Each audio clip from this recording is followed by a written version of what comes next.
من علم فيه وتعلم من أكرمه فهو مكرم وجزاء الحسنى إحسان.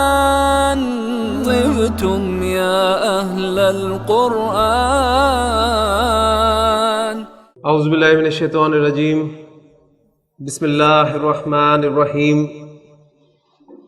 رب اشرح لی صدری ویسر لی امری واحلل عقدۃ من لسانی یفقہوا قولی. رب یسر ولا تعسر وتمم بالخیر. آمین یا رب العالمین. آج میں نے آپ کے سامنے کوئی آیت تلاوت نہیں کی، لیکن جو میں نے دو جملے آپ کے سامنے بولے ہیں، اعوذ باللہ من الشیطان الرجیم اور بسم اللہ الرحمن الرحیم، ان میں اعوذ باللہ من الشیطان الرجیم قرآن مجید کی آیت تو نہیں ہے، لیکن قرآن مجید کی ایک آیت جو ہے اس کا حکم ہے. اللہ تعالیٰ نے سورہ نحل میں ارشاد فرمایا ہے کہ فَإِذَا قَرَأْتَ الْقُرْآنَ فَاسْتَعِذْ بِاللَّهِ مِنَ الشَّيْطَانِ الرَّجِيمِ، کہ جب تم قرآن پڑھو تو اللہ کی پناہ میں آ جایا کرو شیطان مردود سے.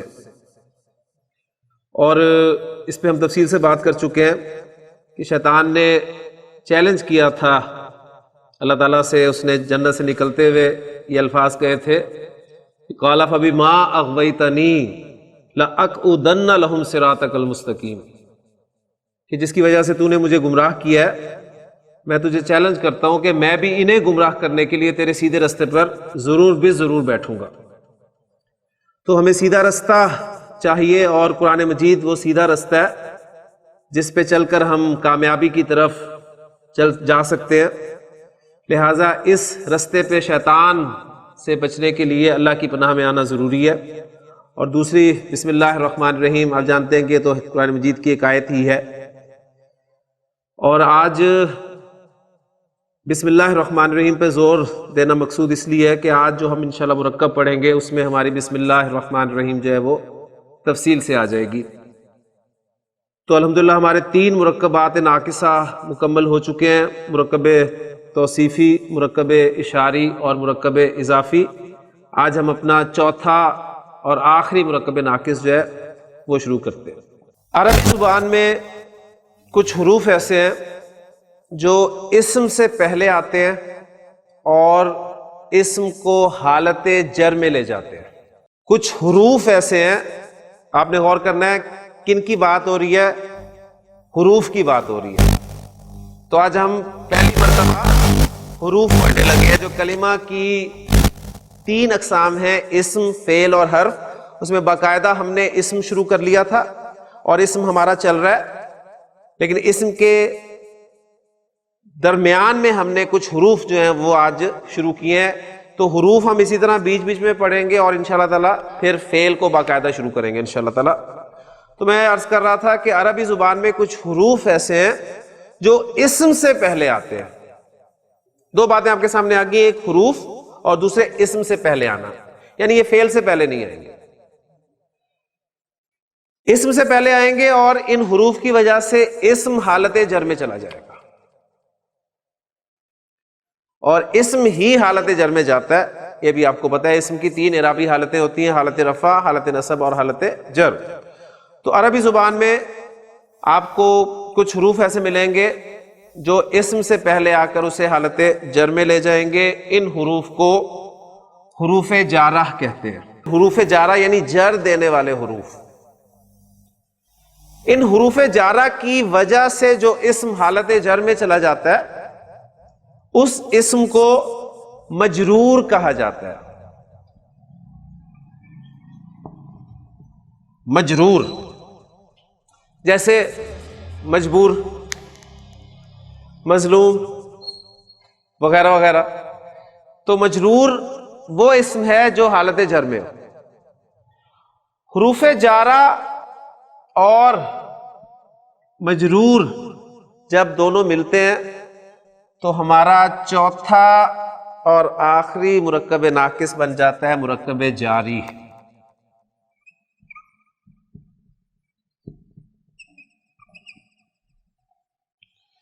مرکب توصیفی پہلا مرکب ناقص، مرکب اشاری دوسرا مرکب ناقص، مرکب اضافی تیسرا مرکب ناقص اور مرکب جاری چوتھا مرکب ناقص. مرکب جاری کسے کہتے ہیں دانش؟ حروف جارہ اور مجرور کے ملنے سے جو مرکب بنتا ہے وہ مرکب جاری کہلاتا ہے. بالکل اس طرح جس طرح موصوف اور صفت کے ملنے سے مرکب توصیفی بنتا ہے، اشارہ اور مشار الیہ کے ملنے سے مرکب اشاری بنتا ہے، مضاف اور مضاف الیہ کے ملنے سے مرکب اضافی بنتا ہے. تو حروف جارہ اور مجرور ان دونوں کے ملنے سے جو مرکب ناقص بنے گا وہ مرکب جاری کہلائے گا. یا آپ اس کو ایسے بھی کہہ سکتے ہیں کہ ایسا مرکب ناقص جس میں حروف جارہ استعمال ہو.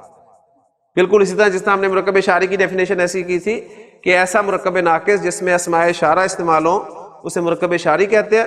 تو آپ اسی بیس پہ یہ ڈیفینیشن بھی اس کی کر سکتے ہیں کہ ایسا مرکب ناقص، یہ پھر بات ہو رہی ہے مرکب ناقص کی جس میں حروف جارہ استعمال ہو. اب جس طرح مرکب اشاری میں جب ہم نے کہا تھا کہ ایسا مرکب ناقص جس میں اسماء اشارہ استعمال ہو، تو ہم نے پھر اسماء اشارہ کو تفصیل سے پڑھا تھا کہ اسماء اشارہ ہیں کون کون سے اور کس کس معنی کے لیے وہ استعمال ہوتے ہیں. اب اس مرکب جاری میں ہمارے حروف جارہ آ گئے ہیں، لہٰذا اب ہم حروف جارہ کے بارے میں پڑھیں گے کہ عربی زبان میں کون کون سے حروف جارہ ہیں اور وہ کن کن معنی میں استعمال ہوتے ہیں. تو آپ کو میں بتاتا چلوں کہ عربی زبان میں استعمال ہونے والے حروف جارہ کی کل تعداد 17 ہے. عربی زبان میں 17 حروف جارہ ہیں، لیکن 17 آپ سنتے ہی ڈر گئے ہوں گے کہ 17 اب 17 یعنی 17 دن شاید ہمیں لگے، لیکن ایسی بات نہیں ہے. ہم نے یہ 17 حروف نہیں پڑھنے، ہم نے قرآن مجید میں جو کثرت سے استعمال ہونے والے حروف ہیں، بلکہ قرآن مجید میں استعمال ہونے والے حروف جو ہے حروف جارہ وہ ہم پڑھیں گے اور ان کی تعداد 11 ہے. تو ہم نے 11 حروف جارہ پڑھنے ہیں انشاءاللہ. اب ایک ایک حرف جر میں آپ کے سامنے انشاءاللہ رکھوں گا، مرکب جاری بنائیں گے، اور جب ہم تمام حروف جارہ پڑھ لیں گے تو پھر ہم دیکھیں گے کہ یہ جو مرکب جاری بنتا ہے اس کا جملے میں، جملہ اسمیہ میں کیا مقام ہے.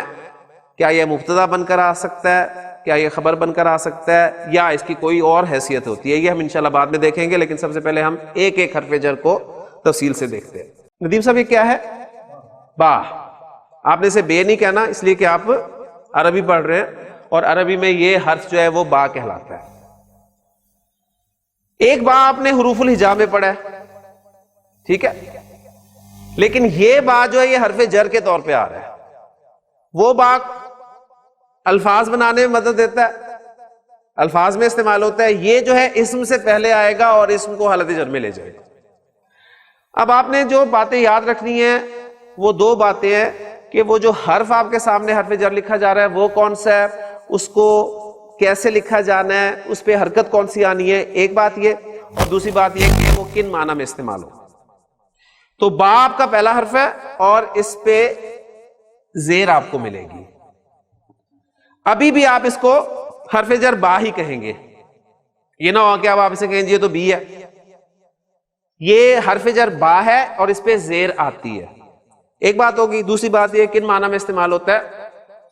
تو با جو ہے یہ اردو میں جو لفظ آپ استعمال کرتے ہیں کے ساتھ، عام طور پر ان معنی میں استعمال ہوتا ہے. انگریزی میں آپ اسے ود کا مفہوم دے سکتے ہیں.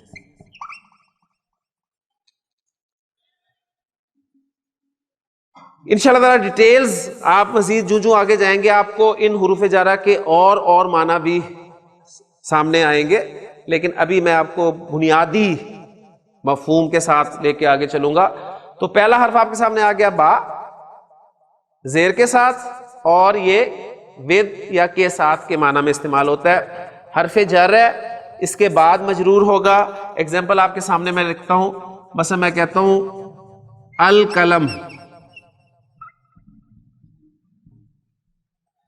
القلم قلم، میں کہنا چاہتا ہوں قلم کے ساتھ. تو اس کے شروع میں حرف جر با لگاؤں گا. حرف جر با لگا, یہ حمزہ حمزۃ الوصل تھا. حمزۃ الوصل کیا ہوتا ہے؟ جب پیچھے سے ملا کر پڑھا جاتا ہے تو وہ الف کی صورت میں لکھا رہ جاتا ہے, پڑھنے میں نہیں آتا. اور جو حرف جر کے بعد اسم ہوگا وہ حالت جر میں چلا جائے گا, اور یہ آپ کا بن گیا بالقلمی, قلم کے ساتھ. الذی علم بالقلم, وہ جس نے قلم کے ساتھ, قلم کے ذریعے. اب دیکھیں قلم کے ساتھ مراد قلم کے ذریعے, تو کے ساتھ بجائے اب آپ دیکھیں اسے کے ذریعے کے ساتھ ترجمہ بھی آپ کے سامنے آ جائے گا, جس نے قلم کے ذریعے سے تعلیم دی. جی ارسلان, میں کہنا چاہتا ہوں حق کے ساتھ. کنسٹرکشن آ گئی جی میرے سامنے, بالحق کی. تو اب یہ کنسٹرکشن میں نے بغیر کلرز کے آپ کے سامنے لکھی ہے. آپ کو پتا ہونا چاہیے کہ یہ با حرف جر ہے, اور یہ جو الحق ہے یہ جر میں ہے اس با کی وجہ سے, اور معنی جو آ رہے ہیں وہ ود کے معنی حق کے ساتھ. جی عرفان, میں کہنا چاہتا ہوں صبر کے ساتھ. بالصبر, صبر کے ساتھ. میں کہنا چاہتا ہوں گلزار صاحب نماز کے ساتھ. بالصلاۃ,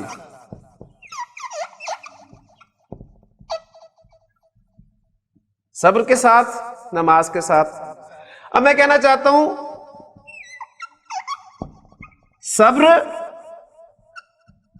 اور نماز کے ساتھ. صبر اور نماز, اس کو بریکٹ کر لیا, اور کے ساتھ ایک دفعہ با لگ گیا تو آپ کو پتا ہے بریکٹ سے باہر جو کچھ ہوتا ہے وہ سب کے ساتھ ملٹیپلائی ہوتا ہے. ٹھیک ہے, تو یہ کیا بن گیا؟ بالصبر والصلاۃ. صبر اور نماز کے ساتھ, صبر اور نماز کے ذریعے. بڑے خوبصورت الفاظ ہے قرآن مجید میں. اللہ تعالیٰ نے ہمیں ہدایت دی ہے کہ یا ایھا الذین آمنو, اے ایمان والو, استعینوا, مدد حاصل کرو, بالصبر والصلاۃ, صبر اور نماز کے ذریعے سے. آپ دیکھیں کہ طارق صاحب, ہمیں جب بھی کوئی مصیبت پڑتی ہے, ہم پہ کوئی بھی مصیبت پڑتی ہے, تو یہ دو چیزیں وہ چیزیں ہیں جو سب سے پہلے ہم سے جاتی ہیں. پہلی بات صبر نہیں ہوتا, ہم بے صبرے ہو جاتے ہیں, اور اچھے والے نماز پڑھ رہے ہوتے ہیں آگے پیچھے, لیکن ٹینشن میں نماز بھی بھول جاتے ہیں. اللہ تعالیٰ کا حکم یہ ہے کہ اے ایمان والو, صبر اور نماز کے ذریعے سے مدد حاصل کرو. مدد اللہ سے حاصل کرنی ہے, لیکن ذریعہ کیا بنانا ہے؟ صبر اور نماز. اللہ تعالیٰ عمل کرنے کی توفیق عطا فرمائے. مرکب پہچانیے دانش.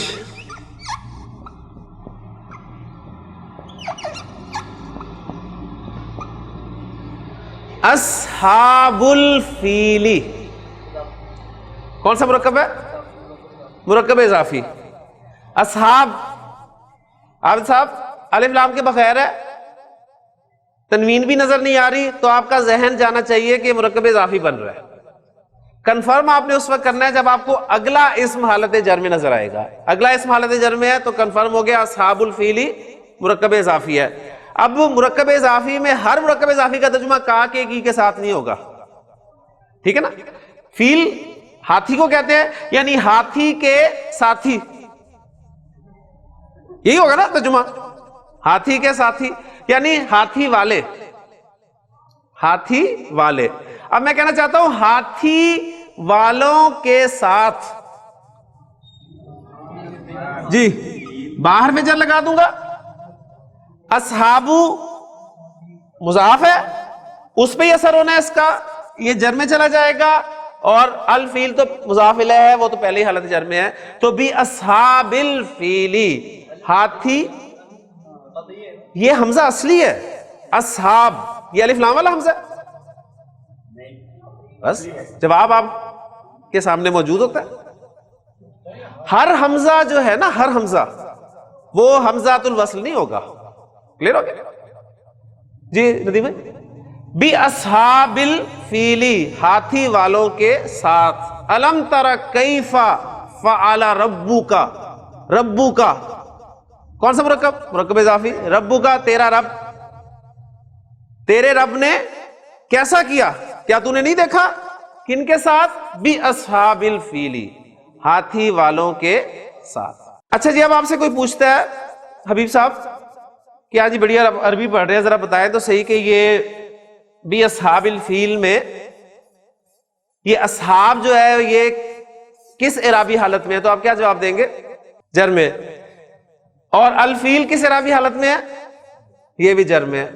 اب اگلا سوال آپ سے ہوتا ہے، ماشاءاللہ آپ نے صحیح جواب دیا. اب یہ بتائیے کہ یہ جر میں کیوں ہے اور یہ جر میں کیوں ہے؟ اس کے ساتھ تو حرف جر با لگ گیا، ٹھیک ہے، یہ اس وجہ سے جر میں ہے.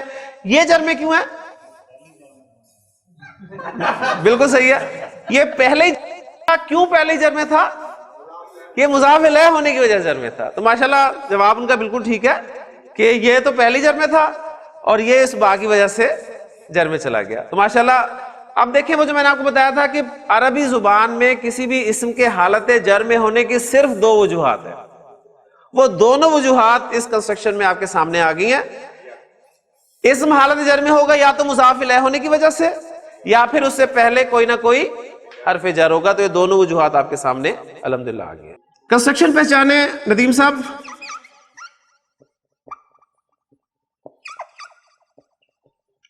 اسم اللہ، مرکب اضافی. پہلا اسم الف لام کے بغیر، ہلکے اعراب کے ساتھ، تنوین کے بغیر. آپ کو شک ہوا کہ یہ مرکب اضافی بن رہا ہے، کنفرم آپ نے کرنا ہے اگلے اسم کو دیکھ کے کہ وہ حالت جر میں ہے. تو اسم اللہ ترجمہ کیا ہوگا؟ اللہ کا نام، اللہ کا نام. اب میں کہنا چاہتا ہوں اللہ کے نام کے ساتھ، تو اسم کے بارے میں آپ کو پہلے بتا چکا ہوں کہ اسم کا حمزہ حمزۃ الوصل ہے، ٹھیک ہے نا؟ اسم کا حمزہ حمزۃ الوصل ہے. لہذا جب اسے پیچھے سے ملا کر پڑھیں گے تو یہ پڑھا نہیں جائے گا اور اسم مضاف جو ہے وہ حالت جر میں چلا جائے گا اور کنسٹرکشن آپ کے سامنے آ جائے گی بسم اللہ، اللہ کے نام کے ساتھ. اور بسم اللہ لکھنے کا اپنا ایک رسم الخط ہے، اس کو آپ نوٹ کر رہے ہیں. آپ کو کبھی بھی کہیں بھی بسم اللہ ایسے لکھی نظر نہیں آئے گی، بلکہ آپ کو بسم اللہ کیسے لکھی نظر آئے گی؟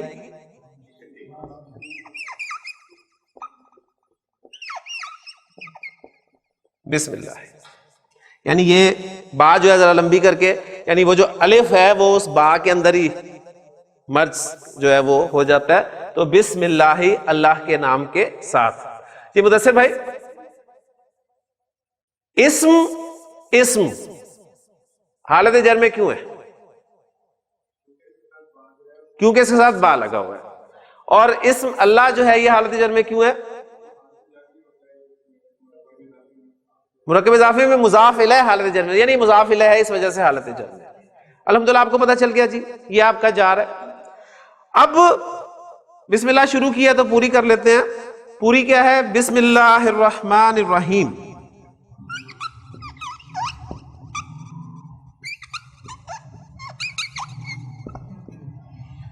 آپ صاحب اسم کی حالت جر میں ہونے کی وجہ ہمیں پتہ چل گئی کہ با کی وجہ سے. اسم اللہ کے حالت جر میں ہونے کی وجہ پتہ چل گئی کہ مضاف الیہ. الرحمن حالت جر میں کیوں ہے؟ الرحیم حالت جر میں کیوں ہے؟ یہ دونوں اسم اللہ کی صفات بن کر آ رہی ہے، اور صفت آپ کو پتا ہے کہ موصوف کے مطابق ہوتی ہے.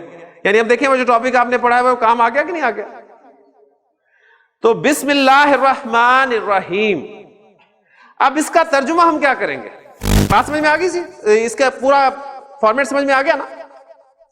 اب دیکھیں ترجمہ ہم کیا کریں گے، ہم جب ترجمہ کرتے ہیں تو پہلے صفات بولتے ہیں، صفت بولتے ہیں، پھر موصوف بولتے ہیں، پھر اس کے بعد مضاف مضاف الیہ والی کنسٹرکشن. تو الرحمن پہلی صفت ہے. میں کہوں گا الرحمن، اب اس کا میں لفظی ترجمہ نہیں کر رہا، الرحمن الرحیم اللہ کے نام کے ساتھ. کیا ترجمہ ہے اس کنسٹرکشن کا؟ الرحمن الرحیم اللہ کے نام کے ساتھ. اور یہ آپ کی ایک انکمپلیٹ کنسٹرکشن ہے، یہ پورا جملہ نہیں ہے. کیسے انکمپلیٹ کنسٹرکشن ہے دیکھیں، میں آپ کے سامنے اس کا انالیسس کر دیتا ہوں. دیکھیں آپ کا الرحمن جو ہے یہ صفت اول، الرحیم صفت دوم، یہ دونوں صفات ہیں. اور اسم اللہ جو ہے یہ موصوف ہے. موصوف اپنی دونوں صفات سے مل کر اسم کے لیے مضاف الیہ بن گیا، اور اسم جو ہے یہ مضاف ہے. مضاف اور مضاف الیہ یہ دونوں مل کے مجرور ہیں. کس کی وجہ سے؟ حرف جار کی وجہ سے. جار اور مجرور مل کے کیا بن گئے؟ مرکب جاری. تو اینڈ ریزلٹ آپ کے سامنے آ گیا کہ یہ پوری بسم اللہ الرحمن الرحیم ایک مرکب جاری کنسٹرکشن ہے، جو کہ ایک مرکب ناقص ہے، یعنی انکمپلیٹ کنسٹرکشن ہے. لہذا اس ترجمہ میں اس لیے آپ کے سامنے جو کر رہا ہوں کہ الرحمن الرحیم اللہ کے نام کے ساتھ، جبکہ آپ کو اس کا ترجمہ جو ہے وہ ملتا ہے شروع کرتا ہوں اللہ کے نام سے جو بڑا مہربان نہایت رحم کرنے والا ہے. تو یہ ترجمہ کیوں کیا گیا اس کا؟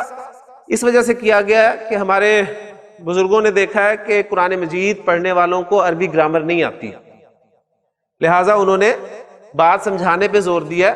انہوں نے آپ کو بات سمجھا دی، کیونکہ نبی اکرم صلی اللہ علیہ وسلم کا فرمان ہے کہ جو بھی کام کیا جائے گا وہ اللہ کے نام کے ساتھ شروع کیا جائے گا. لہٰذا شروع کرتا ہوں آپ نے اکثر جگہ پہ دیکھا ہوگا بریکٹ میں ہوتا ہے، تو اس میں شروع کرتا ہوں کے لیے کوئی لفظ نہیں ہے، یعنی وہ انڈرسٹوڈ ہے کہ کام ہر جو ہے آپ نے شروع کرنا ہے وہ اللہ کے نام کے ساتھ شروع کرنا ہے. لہٰذا اس کو انڈرسٹوڈ مان لیں. جو بھی کام کر رہے ہیں اس کام کا فعل شروع میں انڈرسٹوڈ ہے. آپ سوار ہونے لگے ہیں کسی چیز پہ تو آپ کہیں گے ارکبو بسم اللہ الرحمن الرحیم. آپ کھانے لگے ہیں کوئی چیز تو آپ کہیں گے آکلو بسم اللہ الرحمن الرحیم. آپ کچھ پینے لگے ہیں تو آپ کہیں گے اشربو بسم اللہ الرحمن الرحیم. یعنی یہ کہنا لازمی نہیں ہے، ہمارے لیے اتنا ہی کہنا کافی ہے بسم اللہ الرحمن الرحیم، کہ الرحمن الرحیم اللہ کے نام کے ساتھ، یعنی کام جو ہے وہ اس کے نام کے ساتھ شروع ہو رہا ہے. تو الحمدللہ یہ پورا مرکب جاری آپ کے سامنے جو ہے وہ مکمل ہوگا. دوسرا حرف جر میں آپ کو پڑھانے لگا ہوں. دوسرا حرف جر ہے تا. اس پہ حرکت آتی ہے زبر، اور یہ قسم کے لیے استعمال ہوتا ہے.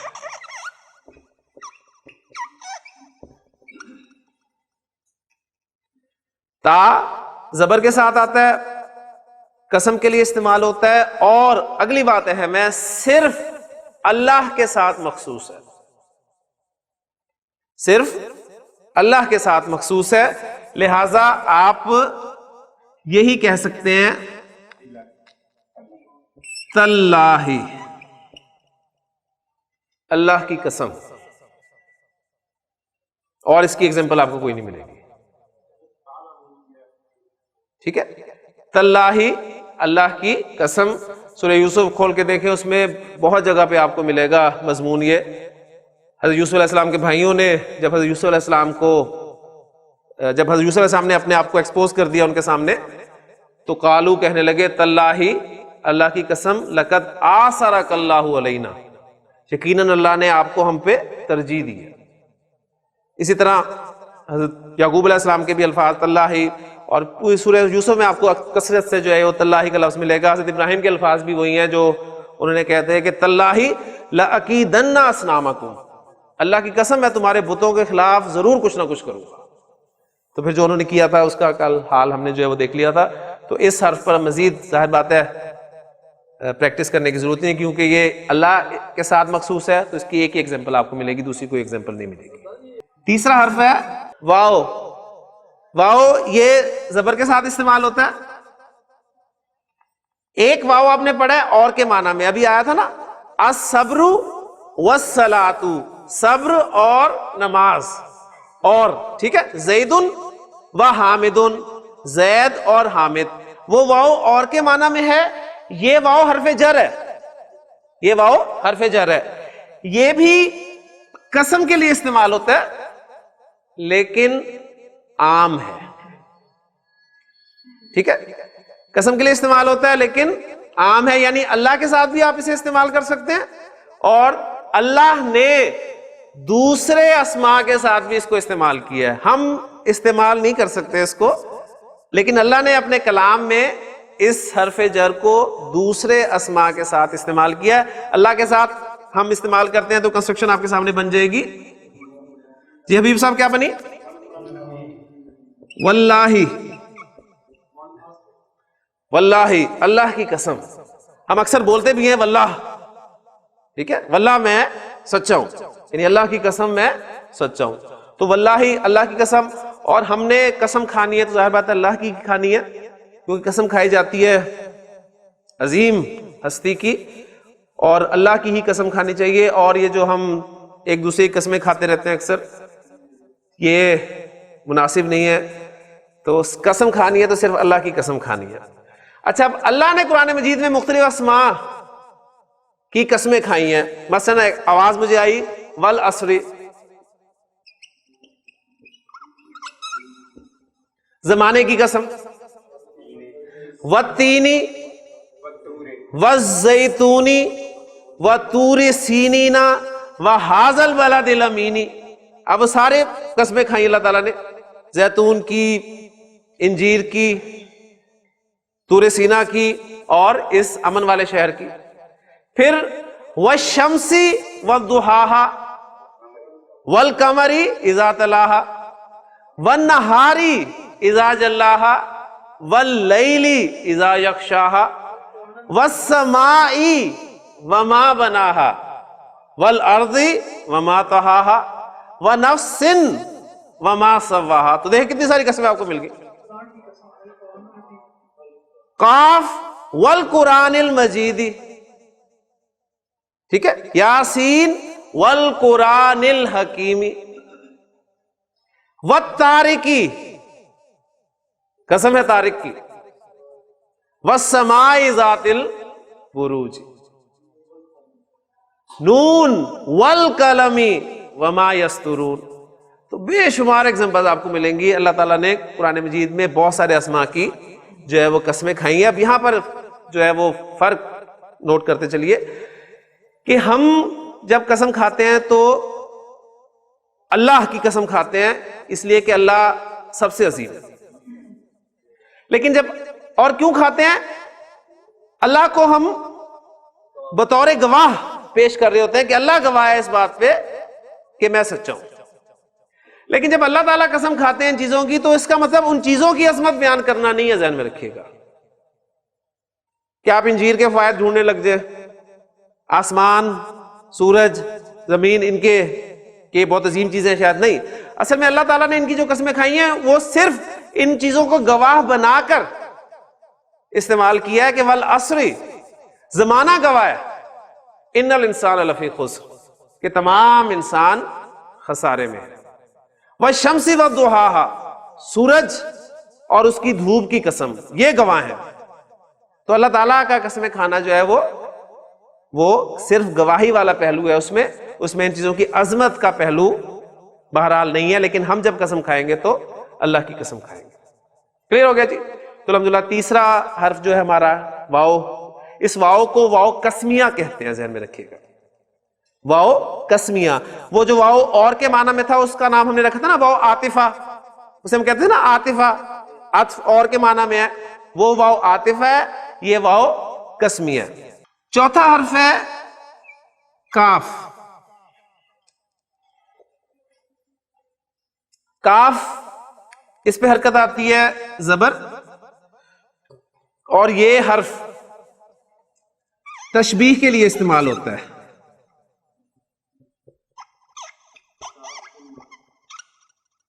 تشبیہ کے لیے، تشبیہ کے لیے جو ہم الفاظ اردو میں استعمال کرتے ہیں وہ کرتے ہیں کی طرح، جیسا، کی مانند، سا، لائک، انگریزی والا لائک، ٹھیک ہے نا. ہم کہتے ہیں you are like my brother, تو میرے بھائی جیسے ہو، ٹھیک ہے. تو میرے بھائی کی طرح ہو، تو میرے بھائی کی مانند ہو، تو میرے بھائی سے ہو، ٹھیک ہے. تو یہ تشبیہ کے لیے کافی استعمال ہوتا ہے. مثلا آپ کہتے ہیں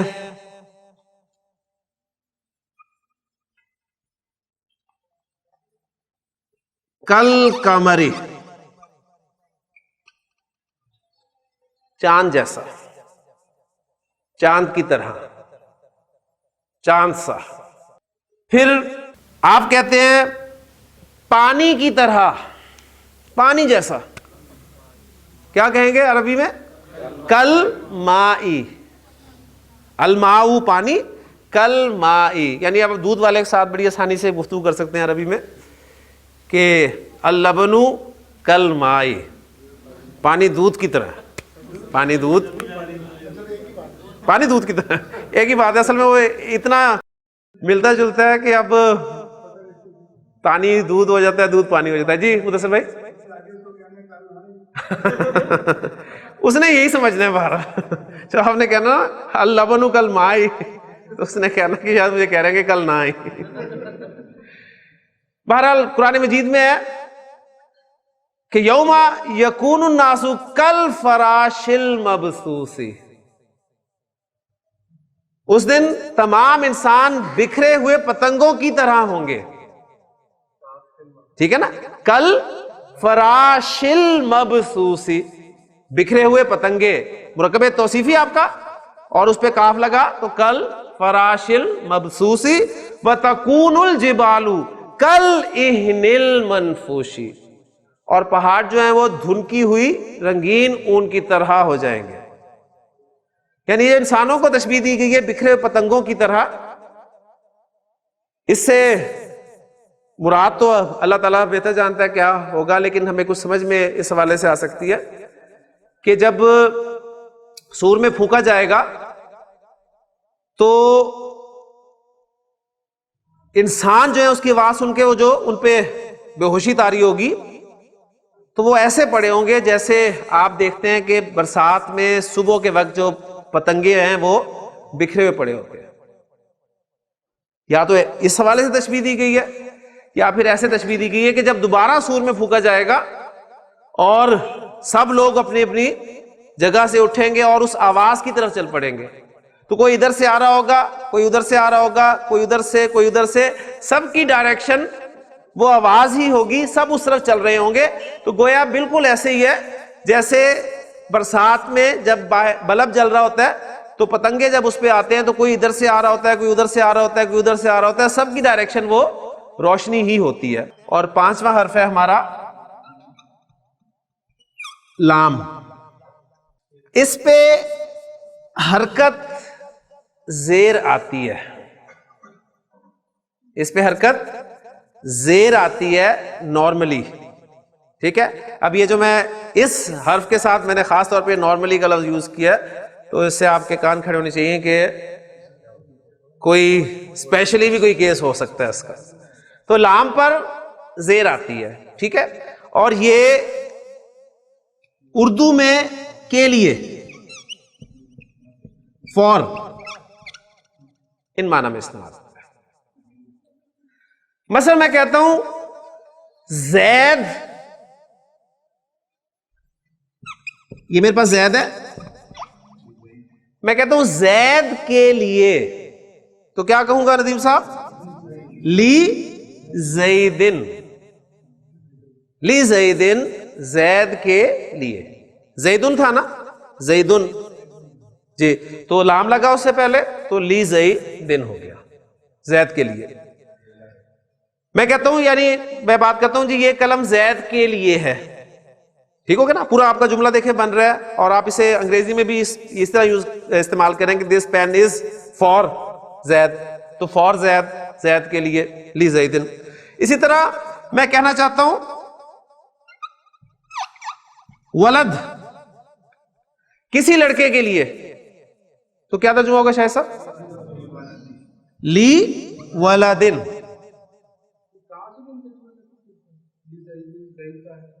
لی ولدن کسی لڑکے کے لیے. رجل،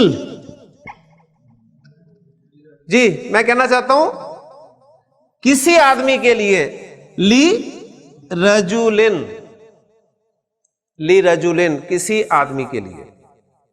ایگزامپلز میں نے آپ کو جو تینوں اسما کی دی ہے وہ تینوں اسما تنوین والے اسما تھے، ایک معرفہ تھا اور دو نکرہ تھے، ایسے ہی نا؟ اب میں آپ کو اسلام کا استعمال بتا رہا ہوں معرف باللام اسم کے ساتھ. مثلا یہ ولد تھا نا نکرہ، تو اس کا معرفہ اسم کیا ہوگا عرفان؟ الولد. الولد. اس کے شروع میں نے لام لگانا ہے، لام جارہ، تو کیا پڑھیں گے اس کو جی؟ للولدی، للولدی لڑکے کے لیے. لی والدین کا ترجمہ میں نے کیا کیا تھا؟ کسی لڑکے کے لیے، اور للولدی کا ترجمہ میں نے کیا لڑکے کے لیے. اب یہ اتنا میں اس پہ زور کیوں دے رہا ہوں؟ اس لیے کہ پوائنٹ اب آپ نے نوٹ یہ کرنا ہے کہ یہ لام جارہ، اس کا اسپیشل ایک نام ہے لام جارہ. یہ لام جارہ جب معرف باللام اسم کے ساتھ استعمال ہوتا ہے، لام جارہ جب معرف باللام اسم کے ساتھ استعمال ہوتا ہے، تو دیکھیں میں اس کو کیسے لکھ رہا ہوں.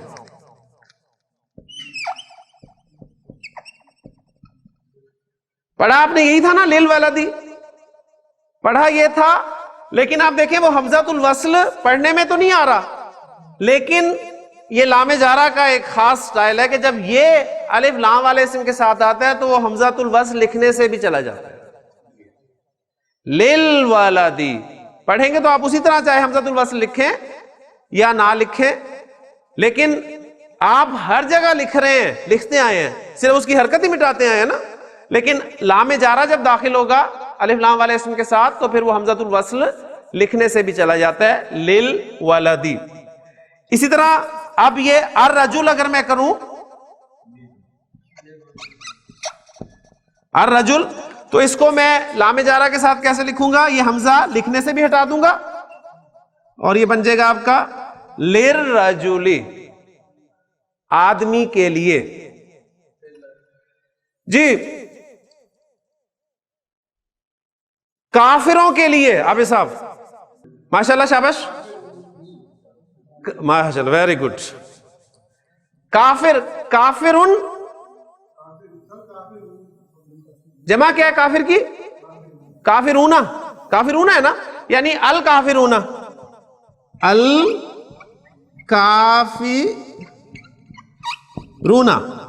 جی لام داخل کرنا ہے تو یہ حمزۃ الوصل لکھنے میں بھی نہیں آئے گا، للکافی رونی. جی عابد صاحب جر میں جانا ہے نا، جر میں لے کے جائے. اونا، اونا ساؤنڈ کس کی ہے؟ جمع سالم مذکر کی، رفع ساؤنڈ ہے اونا. اب نصب اور جر ساؤنڈ جمع مذکر سالم کی کیا ہے؟ اینا، اینا. للکافی رینا، للکافرین. المسلمون لام لگائیں، للمسلمین. المتقون للمتقین، ھدی للمتقین. ذالک الکتاب لا ریب فیہ ھدی للمتقین. یہ متقین کے لیے ہدایت ہے. کلیئر ہو گیا جی؟